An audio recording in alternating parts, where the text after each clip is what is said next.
मुल्क में मानसून बारिशों का आगाज। महकमा मौसमियात ने गरज चमक के साथ मजीद बारिशों की पेशगोई कर दी। मुल्क के बेशतर हिस्सों में मानसून बारिशों का आगाज हो गया है। लाहौर में बारिश का सिलसिला वक्फे से जारी है। वफाकी दारुल हुकूमत इस्लामाबाद, रावलपिंडी, गुजरांवाला, जहलम और पंजाब के दीगर शहरों में बारिश ने जलथल कर दिया। पेशावर के मुख्तलिफ इलाकों में मूसलाधार बारिश, जबकि नौशहरा और सवाबी में भी बादल बरस पड़े। मुल्तान, भक्खर समेत पंजाब के कई शहरों में अर्बन फ्लडिंग का खतरा जाहिर किया जा रहा है। इधर कराची के भी मुख्तलिफ इलाकों में रात गए बूंदाबांदी से गर्मी का जोर टूट गया।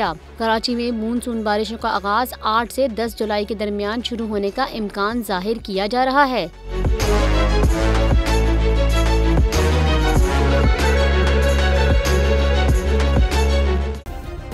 सब्सक्राइब करें और बेल दबाएं ताकि कोई खबर रह न जाए।